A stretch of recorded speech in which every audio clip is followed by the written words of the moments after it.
So I know I said I was gonna do like a top 10 best movies. I was gonna wait until I saw Nosferatu before giving my list. But at the same time, I was also like, well, I could do my top 10 worst, because there's no way Nosferatu's gonna suck. I know someone's gonna be like, well, no, Nosferatu sucked. I think I know better than you. Shut up. Anyway, yeah, so I decided, fuck it, rather than do my top 10 best movies of 2024, I'm gonna do my top 10 worst movies of 2024, because that's fucking logic right there. Let's get the shit out of the way first. Now, like I said a video or so ago, I talked about how basically there was a lot of movies I saw this year, a lot of good and a lot of bad. One of those times where I can make a top 10 best and top 10 worst movies of 2024. And by God, did I see some bad movies. Bad movies is there are some movies that I basically was like, I could watch this again and it'd be boring, but I would still sit through it. Other times I'm like, this movie should not exist. Like, this movie is just an affront to God himself. A little hyperbole, I know, but but you know me by this point. I love a bit of theatrics. As always, also, before we go any further, this is just my personal opinion. If you think a movie should be higher or lower on the list, or not on the list at all, if you actually like this movie, let me know in the let me know in the comments below what your top 10 worst movies of 2024 were. Yeah, it's just my personal opinion. I'm not saying this is the definitive one. These are the 10 movies of 2024 where I went, fuck this shit. And some of them, it took like a second viewing to realize it was a bad movie. Like, sometimes sometimes it was just a little bit better. I'll explain in a bit. Some of you might know what my number one is. Some of you might know what my number one is. But actually, before I go any further, let's actually talk about some movies that didn't make the cut, that were still pretty bad, but just didn't make the cut for various reasons. Starting off, Venom: The Last Dance. These are going to be the dishonorable mentions. Venom: The Last Dance. I watched this movie recently. Someone put it on YouTube. It's been taken down by now, but I was like, I'm not paying for this movie. I'll watch it here. And sure enough, I was right to not spend money on it. It was bland, it was bad, and it was just a wet, like Craven, I imagine Craven was, it was a long, wet fart to end the Sony Spider-Verse. Hopefully it goes back, the live-action rights go back to go back to, because honestly, Sony can just make the animated film. If they can keep the animation gaming rights, that's fine. They're clearly, like, I know the whole thing with Shameik Moore is pretty cringe, putting it mildly. But at the same time, Sony animation-wise and video game-wise, they've been killing it. They just need to realize they're not good at making the movies. So just give the live-action rights to Marvel, keep the animation and gaming rights. I think Sony will be fine. Keyword think. But yeah, Venom: The Last Dance was just a wet fart to a pretty bad trilogy to begin with. Anyway, moving on to our next dishonorable mention, we're going to talk about,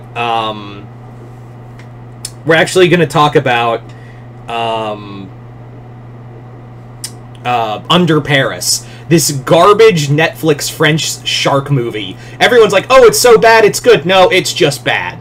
Like, I watched that movie, and while there are some decent kills, the movie makes no goddamn sense. There are no likable characters, and people are saying, oh, it's like the French version of Deep Blue Sea. No, it's not. Deep Blue Sea at least had character. There were stakes, and you cared about characters. Here, it's like, why do I root for any of you when there's bad choices and bad editing all around? So, honestly, and I do remember, like having a dumb fun review with it, but then I watched it again, I was like, I hate this even more. So, like I said, it just comes down to, just bad movie, just a bad movie. Now, I will say one that I will take off the list, and it's not bad or good, it's just kind of like, to quote Immortan Joe, mediocre! And that's In a Violent Nature. I've actually gained some respect for that movie, and it's got some, and I know I said in my review over on Patreon that In a Violent Nature was a movie I didn't care for because it was so much walking, and I think that is a detriment to it, is that there's really not. I can see what it's doing though. It's more the more I rewatch it, the more I'm like, okay, I see what you were trying to do. I still don't love it, but at the same time, it's not as awful as I once thought it was. It's just kind of middle of the road for me.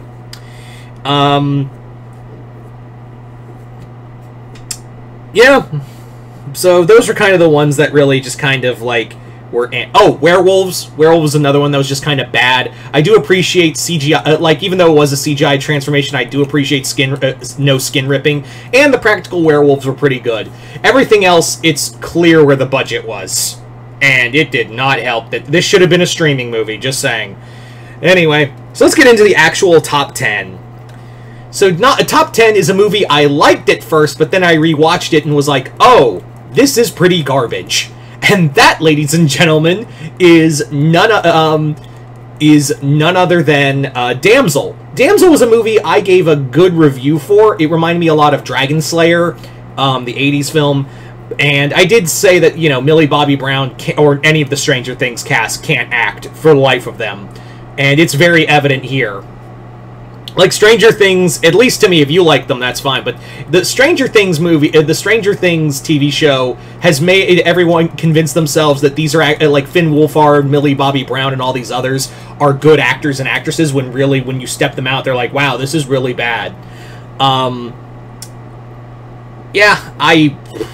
This movie also has, like, a story. Like, I started to realize the plot holes. Like, I'm just gonna spoil right here, where the dragon kills the princess's father right in front of her, and then she wants to make a deal. What? No, sure, fine. There's also, like, some other story elements that it's just like, this is really bad. The dragon design's pretty good. The story's not so good. There are some good gore effects for a PG-13 movie, like a hard PG-13 movie. But other than, and I could see myself rewatching it if I had nothing else, like if I needed background noise. But after second viewing, Damsel, not my favorite. Next movie is the first movie I saw. At number 9 was the first movie I saw this year, Out of Darkness. I had so much hope for Out of Darkness. I really did. I was really hoping for like a primeval kind of like a caveman horror story. That's really cool.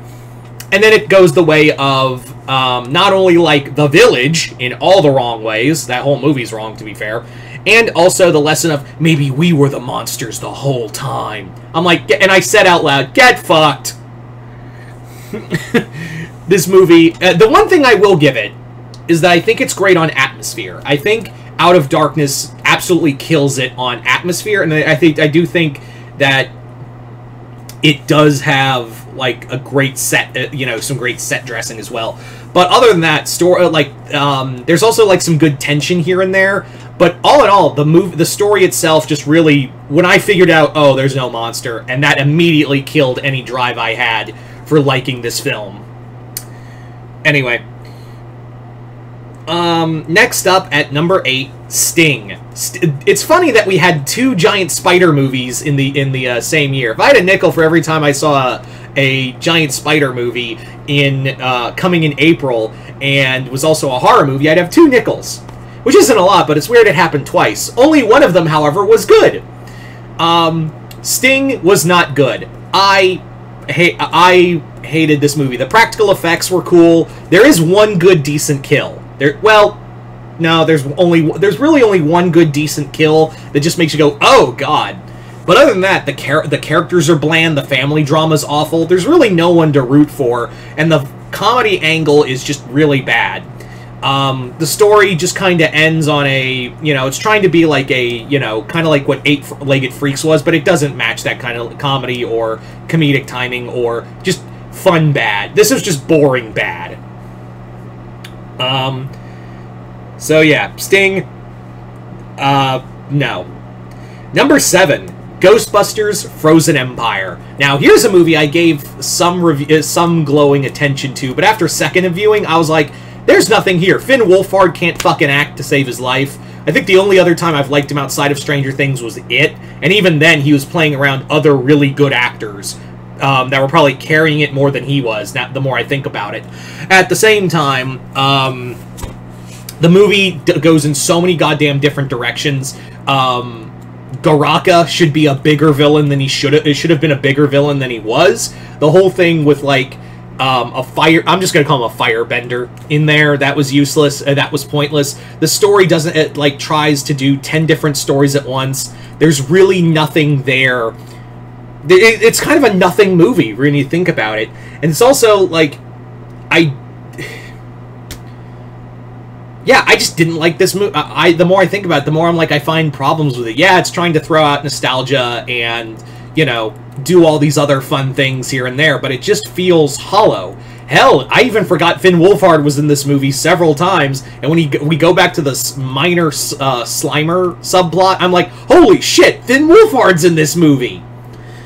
But yeah, movie's boring. I will say, though, I really did like the house Halloween Horror Nights did. That was the last house me and my girl did before we left. That was the last of the 5 houses we did. We actually really liked it. It was fun, and I was like, why wasn't the movie like this? The haunted house was better than the movie.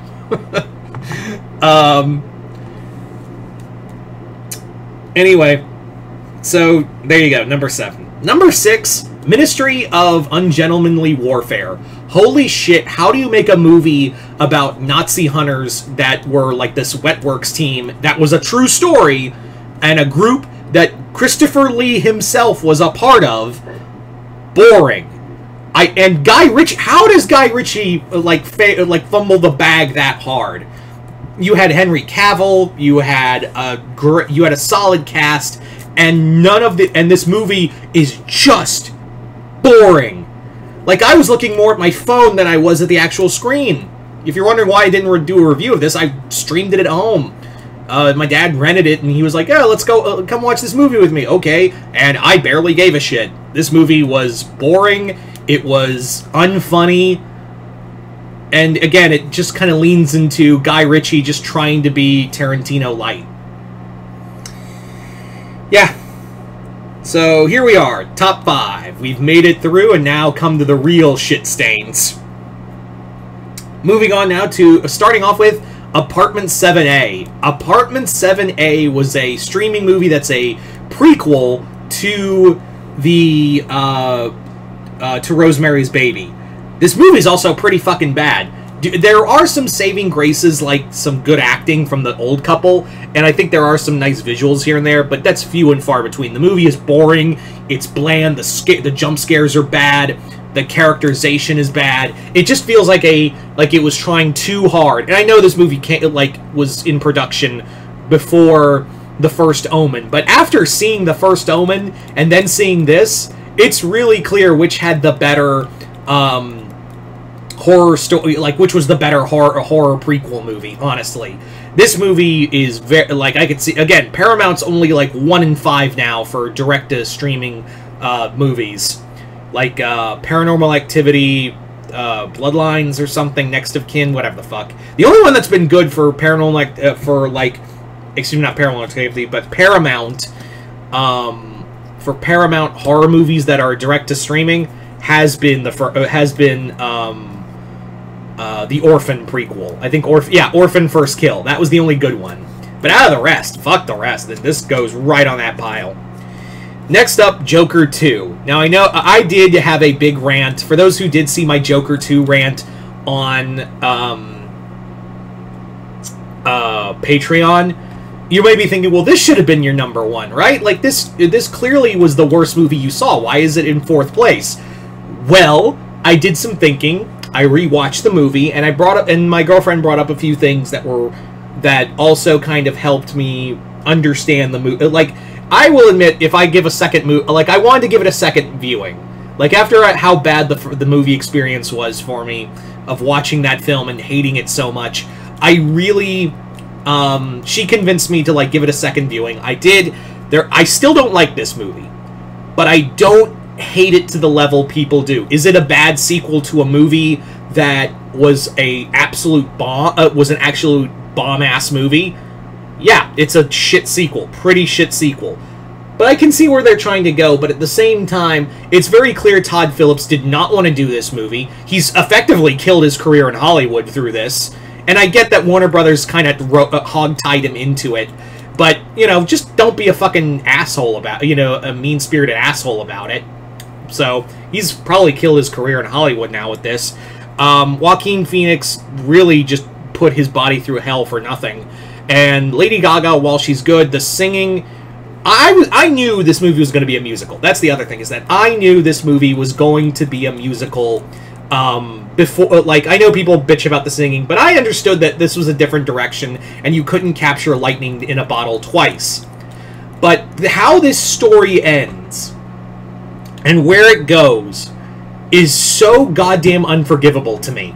Actually, I'm going to bring up something my girl and I came up with for a better ending. And spoilers for Joker 2 if you haven't seen it. I honestly don't care. But yeah, just fair warning. So, if you guys have seen the movie, you know that Joker, Arthur Fleck, gets stabbed to death by some guy. He carves the Joker face the Joker smile in his face, and becomes like the new Joker. So we do like a Three Jokers kind of thing. So so before that, there is a moment where the security guards are saying like, "Hey, Arthur, you've got a visitor," and then that suddenly happens. Now, people could easily say like, "Oh, that could have been like a ploy for the guards to like kill Arthur," but it doesn't really feel like that. What could have worked and could have put this movie, it still would have been pretty bad, but I would have put it lower on the list if this was the ending where Arthur gets killed, the new Joker comes in, all of that, but we see at the end of the film the person waiting to talk, the visitor to talk to Arthur, is a young Bruce Wayne. Like, it's Bruce sitting there, with Alfred by his side, sitting there at the waiting, and he's not coming, and Bruce never gets that closure from Arthur. He wanted to see Arthur as, you know, a broken, a broken son of a bitch. This just man. He wanted to see the man Arthur really was, and not like this monster he built up in his head. But Arthur's not there. He's dead. So Bruce never gets that closure, and that sets the road for him becoming Batman. Boom. You're welcome, everyone. Would that have saved the whole movie? No, but it would have been a way better... You would have walked away going, I feel a little gratified. I feel a little validated. But yeah, Joker 2 is still bad. Not my worst movie of the year. It's still got in the top 5, though. Next up, Twisters. Now, this one is very subjective for me, because Twisters was... I had hopes for Twisters. I really loved the original Bill Paxton and Helen Hunt movie, and I heard really good things about this film. And I know this may be a surprise for some people, like a big surprise for a lot of people, of like, really? Twisters is your third worst movie of 2024? But everyone said it was so good. I hated it. It was just nothing but a high-budget Hallmark movie. And you can make the argument, oh, but that's what Twisters was in the first one with Helen Hunt and Bill Paxton's characters finding love again. Yeah, but it also was a really great disaster movie, and the romance was almost put in the background, and it actually flowed better. Here, it is a Hallmark movie with a big budget through and through. You know, girl who thinks she knows everything and leaves a big budget job for some cowboy dipshit, and there's country butt rock every 5 fucking minutes. Jesus, I couldn't even hear the effects. The movie soundtrack is so goddamn loud. Yeah, because that's clearly what I want to hear, is like beer in my truck and a Freedom Eagle. You know, only white people can listen to country music. Oh, fuck off.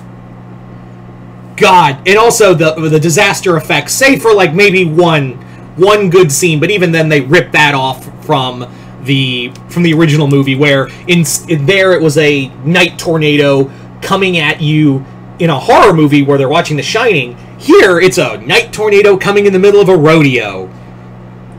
The effects are pretty bad too, like when I'm watching it again. And yeah, I understand that like the 90s tornadoes were not in CGI didn't look great, but at least the camera film they were using hit it better. This movie can go fuck itself. I fucking hated it.